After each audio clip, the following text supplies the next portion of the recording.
computer. Hi everybody, it's Barry here again from Turning the Page on YouTube and on my podcast. And today we're doing something very different in that I am interviewing one of our recent blog post writers, Peggy Phillips.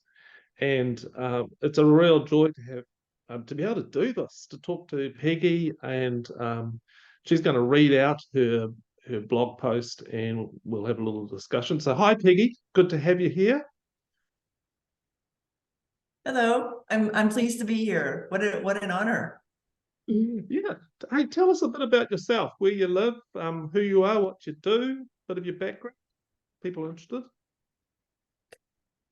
Okay. I am currently I'm a registered nurse. I've been a nurse for about 15 years. In my previous career, I was a print journalist. I grew up in a small town in Kansas, which is smack in the middle of the United States. So a small town.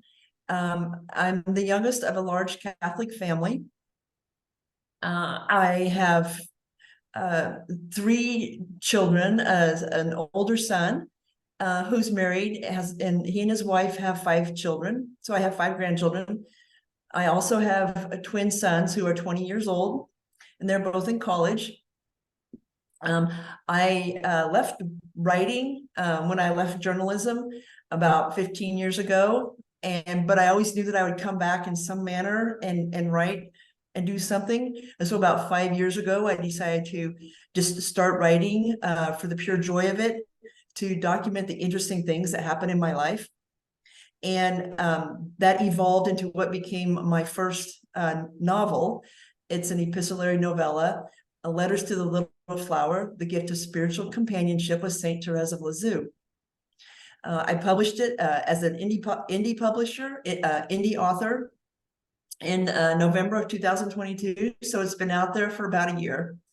In writing my book, I came across a number of mental wellness sites, and I found that Turning the Page with Mr. Barry was just one of the most inspirational, moving, helpful resources I've found for mental health. Oh, by the way, I'm a nurse and I've worked in various facets of nursing, but for about the past 5 years, I've worked in mental health services.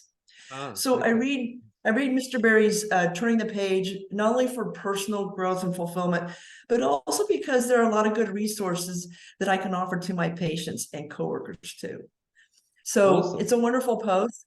So one day I reached out and said, hey, I appreciate all the content you put out there. And as a result of that, I got invited to write a guest blog. So Yay. Here we are. And what a wonderful blog post it was. I put it out then and had quite a few emails back, just people relating to it. So what we're going to do is we're going to ask you, Peggy, to read it out. And if you want to ad lib anywhere and add bits and pieces, go for it. This is your moment. Okay. Oh, okay. So you ready to rock and roll? Okay. Well, I'll just go ahead and get it. Scroll up here so I can read it.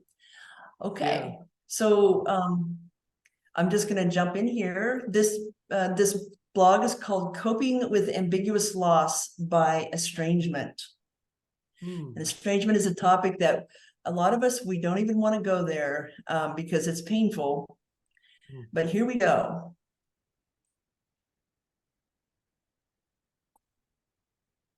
I never saw it coming. The cataclysmic argument that triggered my adult son to estrange me 3 years ago.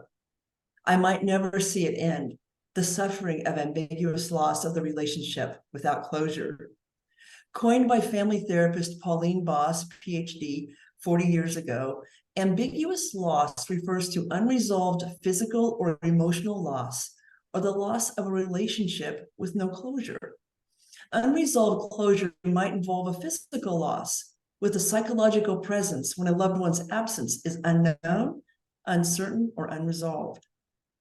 Likewise, a loved one might be physically present, but psychologically absent because of dementia, traumatic brain injury, addiction, or mental illness. So too, the ambiguous loss may encompass physical and emotional loss because of divorce, adoption, estrangement, incarceration, immigration, or ghosting. Such loss is especially grievous around the loss of what was once a fulfilling long-term relationship, such as my circumstance. 3 years ago, after the meltdown with my 34-year-old son, an occasional flicker of hope for contact, connection, and reconciliation still moves me to reach out. But sadly, my text messages and phone calls go unreturned. My invitations for meetups go unacknowledged. And his once frequent reach outs to check in on me, his mother who raised him as a single parent, are but a distant memory. No matter the circumstance, the interminable suffering of ambiguous loss defies resolution, creates long-term uncertainty about the relationship, and freezes the grief process, according to Pauline Boss. And those are words that are straight from her webpage and blog site. So in all transparency, those are her words, and they just so aptly captured the feeling. Yet unlike death, whereby mourners receive confirmation of the loss and support through funerals, burials, and gatherings, none exist for unresolved loss. So often, we who experience estrangement never see it coming.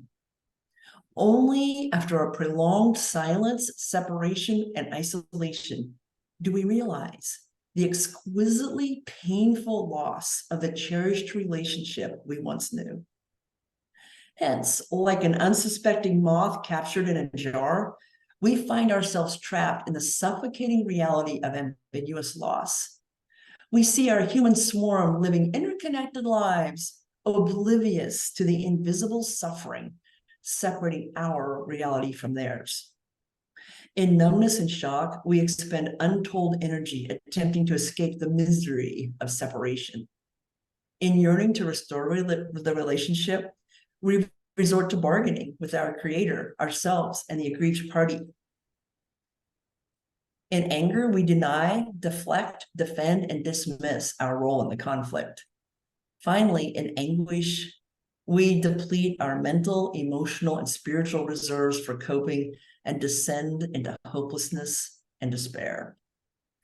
Alas, like the entrapped moth whose spirit succumbs to the oxygen depletion, the light of our being fades in the reality of the depleted relationship, the oxygen that once breathed life, love, and interconnection into our hearts. How can we move forward amidst the interminable torment of estrangement by a parent, child, or partner with whom we once shared a fulfilling relationship? I'd like to offer some insight based on my experience of ambiguous loss by estrangement. First and foremost, hold yourself in loving self-kindness. Your loss is real and your grief is bottomless. Whether you recognize what caused the shift or have no clue, berating yourself over what you could have, should have, or might have done is moot. As the reality of the estrangement sets in, you may experience recurring bouts of guilt, shame, ignorance, naivety, anguish, anger, sadness, despair, worry, yearning, and a host of other complicated, overwhelming feelings. The overwhelm of such feelings, especially when repressed, suppressed, dismissed, or denied over time, can derail your emotional mettle for coping. Carve out a set amount of time each day to meditate and just sit with your feelings in non-judgmental, loving self-kindness. Forgive your loved one. Every human being is flawed, fragile, broken, and wounded. The person who estranged you may have issues of which you are unaware, and they may not have the emotional capacity for the relationship they once shared with you. Likewise, they may not have the emotional intelligence or maturity to confront you about their grievance. The person may not recognize their lack of emotional capacity or maturity. Thus, they see estrangement as their only protective defense mechanism. Forgive your loved one in your heart and in your prayers. Forgive them when gazing at their picture, and forgive them when remembering the joyful moments of your relationship. Forgiveness might not heal the estranged, but it can heal us who suffer the estrangement. So too, recognize that your loved one may suffer similar complicated feelings about ending the relationship without ending the relationship without closure. Forgive yourself. You are human. Whether it was a series of microhurts, a cataclysmic circumstance, or an unknown rift that shifted the relationship, forgive yourself. You had needs that, for whatever reason, you could not express, or the other person could not meet, or vice versa. It takes two persons to nourish a relationship, and two to make it wither.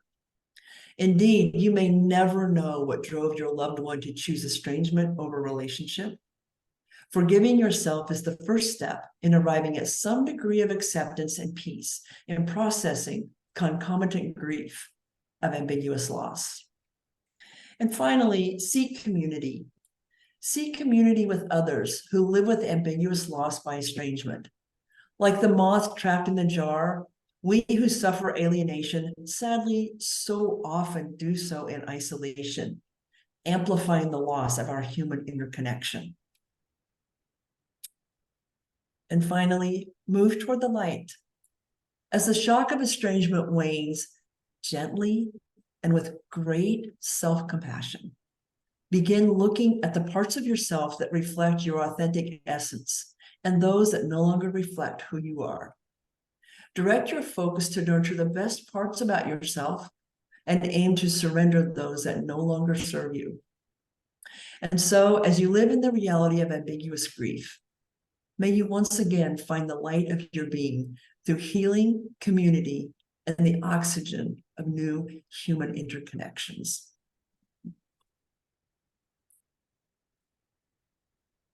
I'd like to read the quotes as well. Sure. I found some quotes that I think are so relevant to this painful issue. One from Khalil Gibran, and Khalil Gibran is one of my favorite poets and writers. He writes, "I am a stranger in this world, and there is a severe solitude and painful lonesomeness in my exile."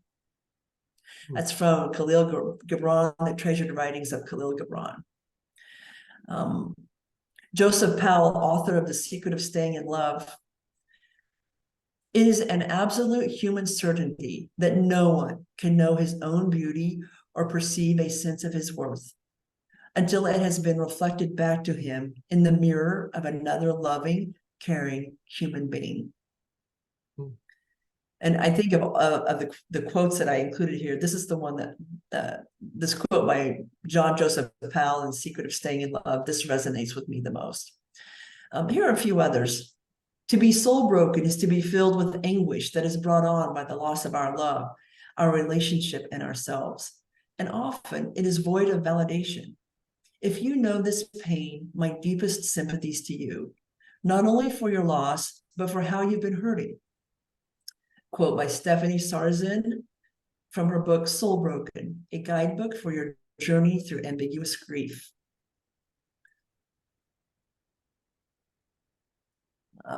A quote about exile.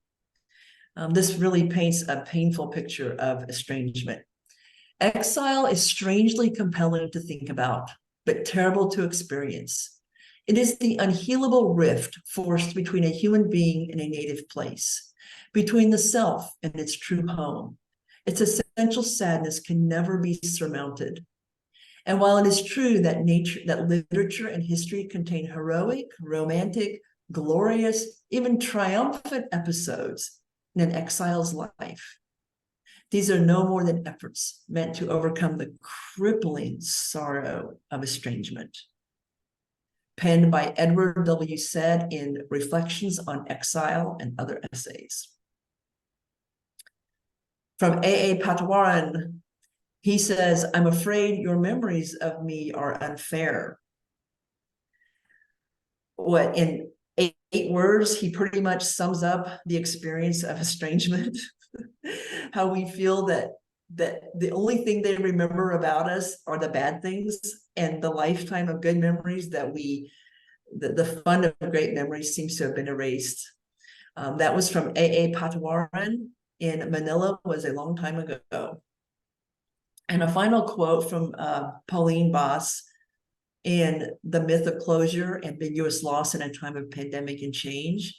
She writes, I intentionally hold the opposing ideas of absence and presence because I have learned that most relationships are indeed both. Yeah. Yeah.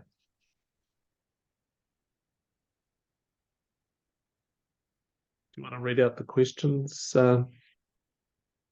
here? Sure. So in composing this blog post, a few questions arose. As I was mulling this over, ambiguous loss can encompass other types of loss beyond relationships. And we have to ask, have others experienced ambiguous loss around unrealized hopes, dreams, goals, as well as ambiguous loss around disappointments, such as unexpected loss of a job, health, career, home, lifestyle, stage of life, or group of friends? Did you feel isolated in that no one seemed to notice or understand the depth of your grief? And I think in the experience of estrangement, this is probably the most painful facet of estrangement, is that it's invisible pain.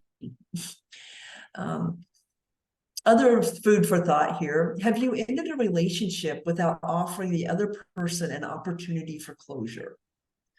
Over time, have you considered how the other person has processed the unresolved loss, the unresolved closure, and how you have processed or chosen not to process the loss of the relationship? And finally, have you considered reconciling with the estranged person directly or indirectly? Now, of course, we who are alienated or abandoned, of course, we try and we don't get a response. But this question is aimed at the person who walked away from the relationship. If that's something you've done in your life, have you considered how you might reconnect? What would motivate you to want to reconnect, or what would motivate you to at least give it closure? And of course, after I posted this, I thought of an add-on to that question. What is not only what is your hesitancy or fear, but can you envision your life moving forward in the current state of no closure versus a state of closure? So that pretty much sums up my experience of estrangement, which I never saw it coming. My son and I had a wonderful relationship, and this just out of the blue. Yeah. Some questions. Did anybody come alongside you? Friends, family, and offer, companionship? Not really, not really, which amplifies the feeling of isolation. And every situation of estrangement is different and has a different context and different background. But what was most painful is my son did not estrange the entire family. It's just me. Oh. He's still a business partner with my nephew. He brings his children, he and his wife bring their children for Christmas holiday to my sister's house to have holiday at her house, even though she lives 5 blocks away. They invite, her side of the family for family gatherings. I'm not invited. So it's salt in the wound. So as far as support from family, Yeah. they, Okay. because he still has a relationship with them, they say, well, what did you do? What did you do? What did you do wrong? You must have done something wrong because he doesn't have a problem with us.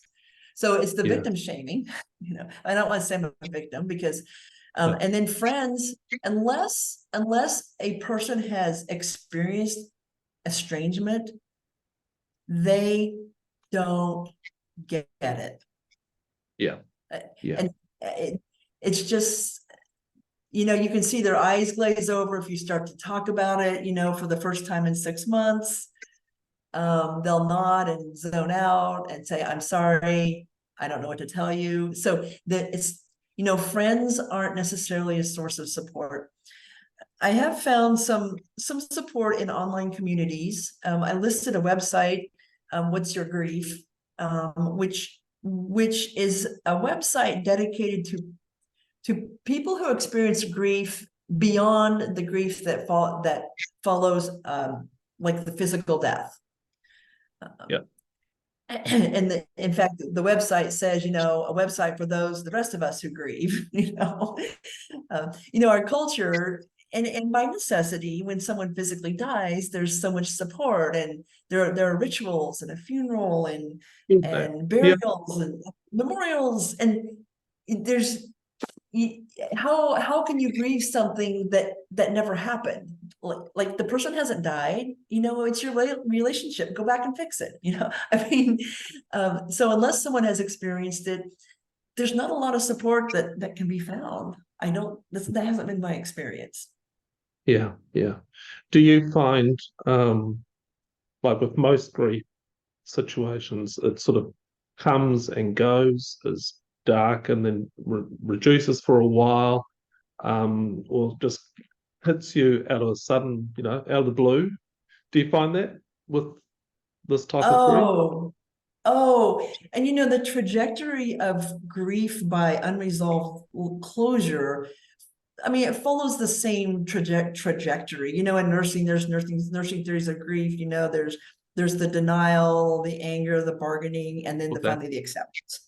And it follows the same trajectory, and it's not linear. It's all over at any time. Yep. It's unpredictable. Like similar to people who have lost someone by death, the holidays, when you see your human swarm all gathering and Yeah. and Yeah. those human connections.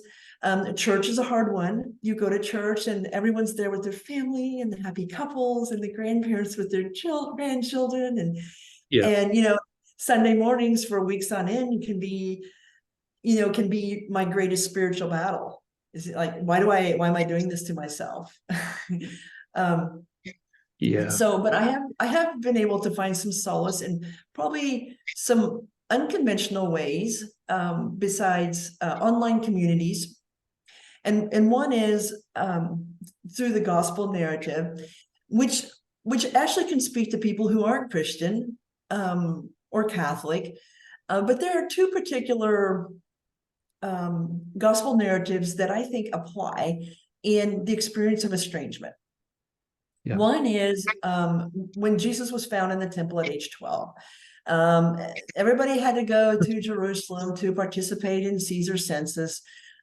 Jesus, Mary, and Joseph packed up their donkey and went with their community to Jerusalem. They did what they had to do, and then they were headed back. Jesus got lost. They didn't realize it for a day.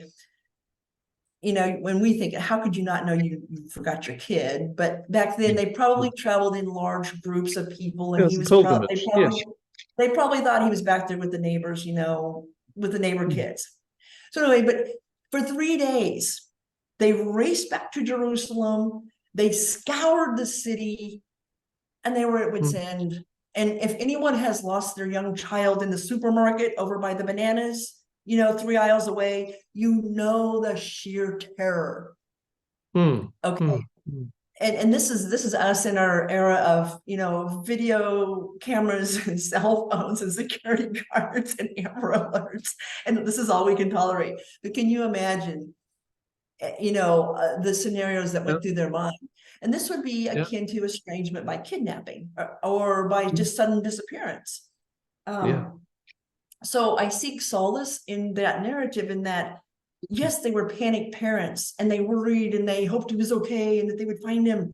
And yet what kept them going was a trust in a higher power, a trust that even if we don't find him, we're going to get through this. We'll get to the other side. We don't know what the other side looks like or That's what the so true. valleys we have to travail through, but we will get Mm, to the other side. So this faith that they will keep doing the best they can, even though the hours are dark. That's one that's a concrete gospel narrative that I lean on quite a bit. The other wonderful. one, the other one is not so set in stone. So the last time we hear of Jesus in the Gospels was when his parents found him in the temple at age 12, and he says, "Oh, I need to be about my father's business," but he goes home and does, he's a good son. We don't hear about Jesus again until he's 30 years old and starts his public ministry. Right. So there's all sorts of uh, theories proposed about, well, what did Yeah. Jesus do for 18 years? Did he work at the shop? Did he just walk away? Did he disappear? Did he go to a Tibetan monastery and learn from the monks? Did he just hang out with his friends on the shore? What did he do? Nobody knows. I would guess, though, that he probably didn't stick around in his mom's basement and work in the shop until he was 30. He probably left Nazareth for weeks or months on end, to go discover who he was. He probably Mm, did say, I need to leave the shop and go find out who I am. And he was probably gone for months, maybe years. And this is before the instant gratification of our social media, smartphones, instant communication culture that we have now. So imagine Mary, even if he just said, "Hey, I'm going to the next town for a couple days. I'll be back when I get back." Can you imagine? No way to communicate, no way to know if he's okay. And she just had to have trust that he was going about his father's business now at the age of 20 or whatever, and he was figuring out what he's supposed to do with his life. Now, how does that apply to my son? Well, maybe my son is going through an individuation process as well, in that yes. he's trying to figure out, I need to be a devoted husband. I need to take care of my children. I love you, but right now we can't work through whatever issues we have. I'm just going to have to set this on the shelf for the time being and be about the business of the arc of trajectory of human development, in which all of us go through, we hope, anyway, in figuring out who we are, and that we're not necessarily who our parents told us we were, or our friends, or our culture, or the stories I've told myself. I have to go figure it out myself, and I can't do it without the static or the expectation Mm, from this relationship. yeah. So that's how Yeah. I've tried to frame it. You got to have frames. You got to have, in the gospel, and the Bible does offer us frames for everything probably that we experience in life, which is so good. Um, Peggy, it's just been wonderful having you read it out in a conversation. Thank you so much. I'm sure everybody that listens and has watched this has found it really informational and helpful. And we will hold you and continue to pray for your situation. Yeah. So thank you very much. All And right. Thank you. people, if you want to read the post will be down in the show notes at the bottom of the episode. And if you want to pass on a message to Peggy, just email me. The link for my email address is down in the bottom of the show notes, and I'll pass it on to Peggy. Hey, thanks very much, everybody. And until next time, God be with you. Bye. All right. Thank you. Thank you.